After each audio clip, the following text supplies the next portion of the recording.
How many people sign up for this private event before the public event next tomorrow? This event has 24 entries in it, I believe, 24 cars and a few more extra drivers. And I think tomorrow we're looking at about 124 drivers and maybe 118 cars, 117 cars. Or something like that. Sure, and there. I keep saying cars because I forget we're doing bikes too. Bikes too. Motorcycles too. Sure, and they're all going to race against the clock. They're not going to race against each other or anything like that. Yeah, so tomorrow's event is a standing 1 mile acceleration contest. It's that simple. They go about a minute apart. As soon as one gets off the runway, we let the next one go. And they have the whole track to themselves to see how fast they can get it going.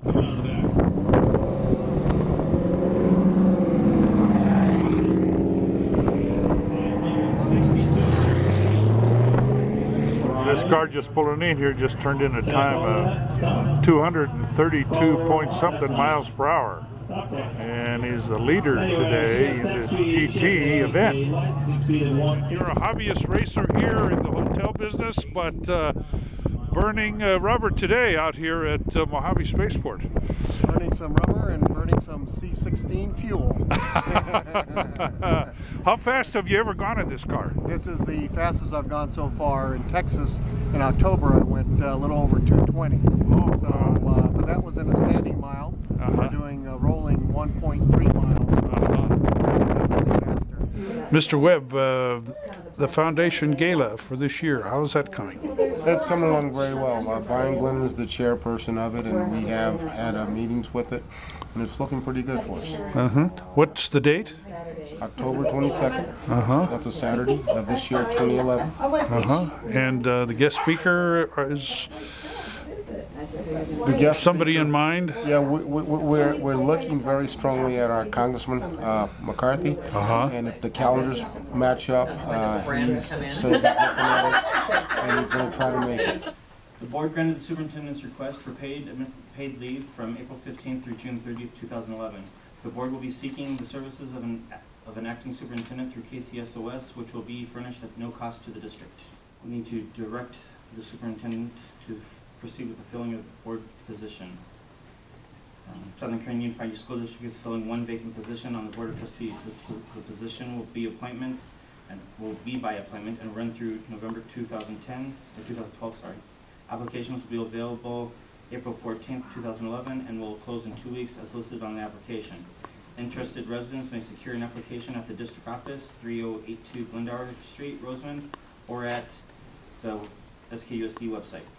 This new hangar facility at the spaceport is just about roofed and be ready for occupancy before too long. Bob Rice referred to this in the down economy that the spaceport still continues to build.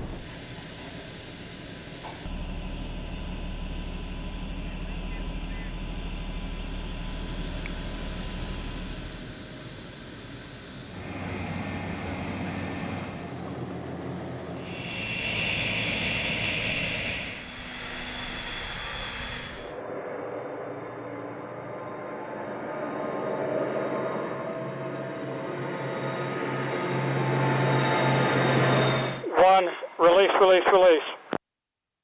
Two. Paid release.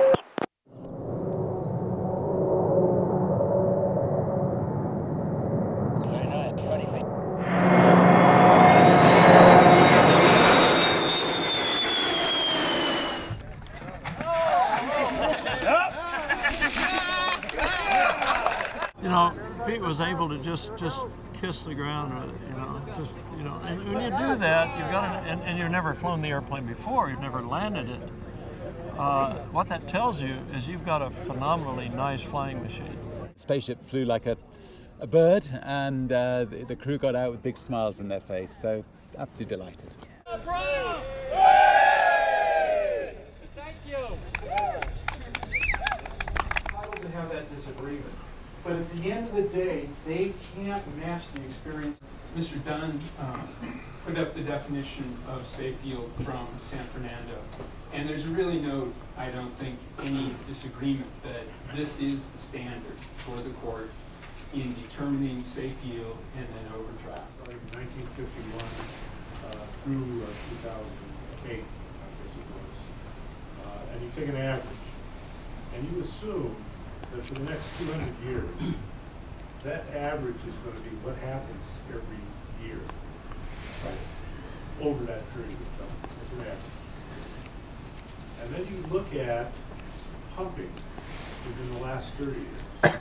I think the precipitation in and of itself doesn't get you to the answer you need, because the end game, really, the real issue is of the gross volume of precipitation over the entire geographic area, how much of it actually manifests itself at the water table.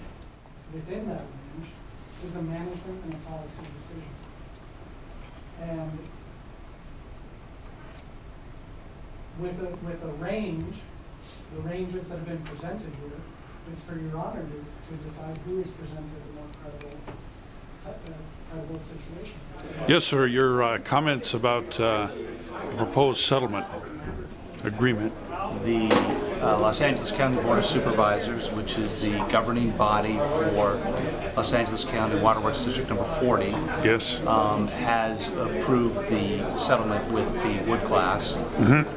We're ironing out details of the settlement agreement itself. When we're done with that, we expect counsel for the wood class to make a motion seeking preliminary approval. Sure. And that would start a process that we have to go through in order to get court approval of the agreement with the class. We went through the same process with the Willis class, which resulted in court approval. Sure. So that's where we're at. A lot of public ratepayer and tax dollars got wasted, in my view. Yeah. And a lot of private capital got wasted as well. And we don't have a single additional drop of water after all this money. And do you feel it was exhaustive, though? I mean, were all the stones unturned as to what's possible? I think all the participants did about as good a job as they could have to try to get the facts out. Do you feel, sir, that your client, Rio Tinto, got full exploratory process in this case? Yeah.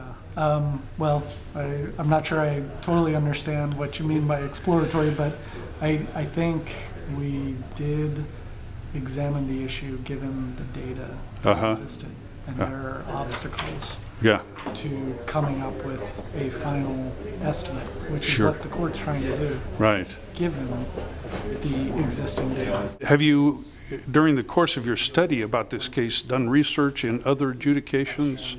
And the second part to that question would, how did they treat all of the people involved? Was anybody put out of business, for example? Well, absolutely. I was involved in the Santa Maria adjudication as well. Judge Omar was also the judge in the Santa Maria adjudication.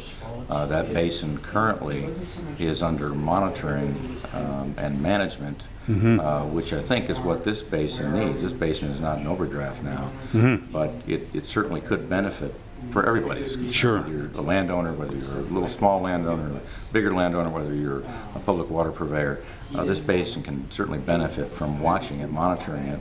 I think that the lawyers that represented the landowners today did an excellent job in pointing out the deficiencies in the water purveyor's analysis. And they also did a very positive job of advocating for the landowner's position.